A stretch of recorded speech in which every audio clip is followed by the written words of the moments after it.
You can't scroll on social media without coming across memes about Elle and Mike or Steve Harrington's babysitting tasks. Stranger Things is literally everywhere. So imagine our surprise when David Harbour, our favorite cop hopper, revealed that he thought it was going to be a disaster at first. Yeah, like that was ever a possibility. But in today's video, we're talking about exactly that. Let's get into it. First up, let's talk about David Harbour's comments. We can all agree that Stranger Things is the biggest show in the world at the moment, right? Even though the fourth season ended over a month ago, everybody is still talking about it. And that has always been the case. It's Netflix's biggest original ever, and it's hard to imagine a time when it was not. But there was such a time. In a recent episode of The One Show, David Harbour confessed that he didn't think the show would work. He recalled the filming of the first season, and around episode 4, his hair person came up on him and said, "I don't think it's gonna work." Ha! As if. He said that he thought the show was going to be the first Netflix show ever not even to get a second season. He said he really believed that nobody was going to watch it, and it was gonna be a disaster. Well, the only disaster on Stranger Things is Will's hair, and we're talking about the season 4 wig. Noah Schnapp is just fine. So clearly, he and his hair person couldn't have been more wrong. The show took the world by storm, and it's only gonna get more and more popular over the years. Now, exactly how big is Stranger Things? We all know this show is huge, and everybody's talking about it. But what do the numbers say? Well, pretty much the same thing. Only last month, season 4 of the show became Netflix's second show ever to rack up over 1 billion hours of viewing. This milestone came after the second volume of the season dropped, consisting of 2 movie-length episodes with a runtime of almost 4 hours. These brought season 4 up to 1.15 billion hours viewed in total, counting volume 1. Before this, the only Netflix show crossing the 1 billion mark was Squid Game. It remains the most popular series on the streaming service in terms of hours watched at 1.65 billion, which the service calculates during the first 4 weeks of a show's release. As for Stranger Things, it's Netflix's biggest English language show and the second most popular overall, and that's a long, long way from a disaster, isn't it? So what's next for the show? With season 5, we can expect the show to be more ambitious and grandiose than ever before. Come on, it has to be. It's going to be a huge, huge moment. It's one of the most loved TV shows of all time. It deserves an ending that captures that. While we're not ready to say goodbye to our favorite squad on TV, we know it's going to be a fun ride, and hopefully one with 0 casualties and maybe a couple of bring back to life. After season 4 ended on a cliffhanger, it sent fans all over the world into a frenzy. Now, nobody wants to sit around and wait idly, so people have started to come up with a number of theories and predictions for the final season. And as you all know, no one does that better than Stranger Things stans. Let's get into our favorite one, shall we?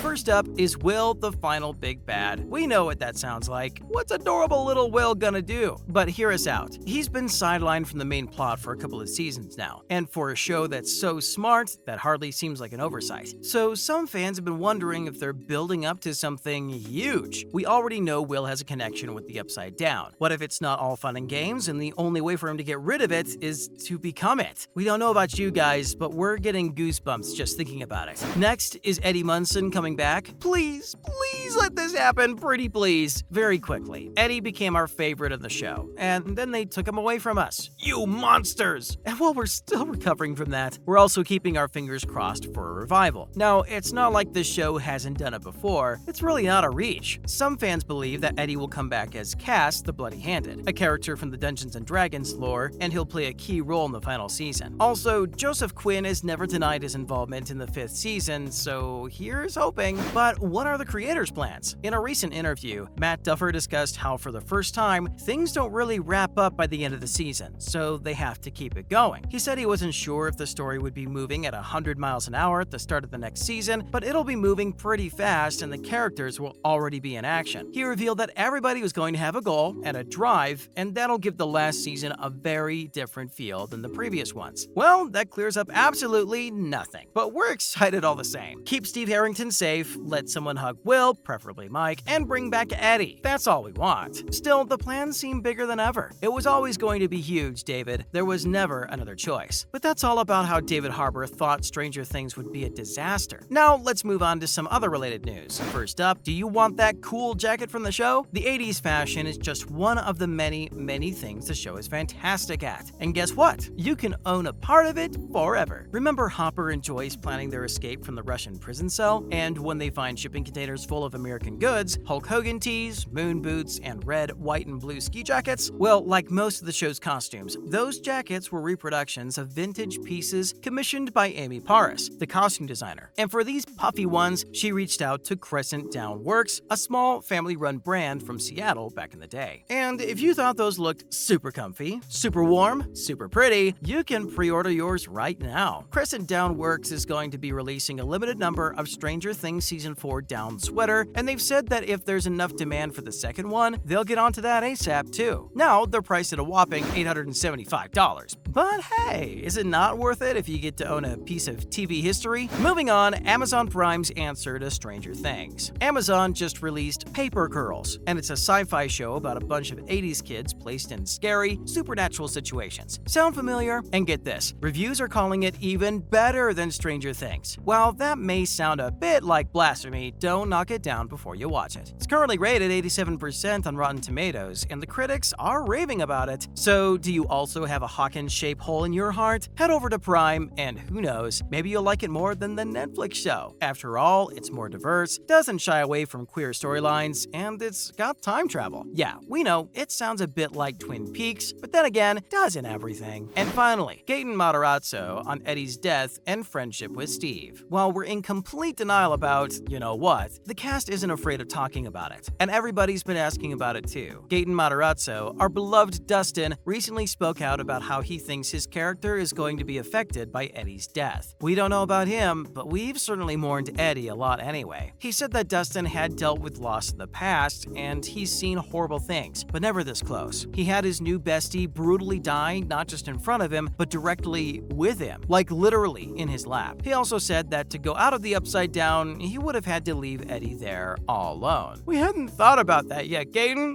Now we're sobbing. Isn't that super sad, y'all? And this means we'll see Dustin process some very difficult emotions in the final season. The actor also talked about his friendship with both Eddie and Steve. He said that it was totally possible to have more than one best friend, and his character loved both of them for very different reasons. He discussed how each of them brought out a side of him that he had liked and had never seen before. And we totally agree. We loved seeing the adorable kid bond with them. Super wholesome stuff. Also, we really hope we get an update on the potential Dustin-Steve spinoff. That's a wrap for this video. What do you think about David Harbour's comments? Let us know in the comments below. Make sure to give this video a thumbs up and subscribe to our channel for more videos like this. See you in the next one.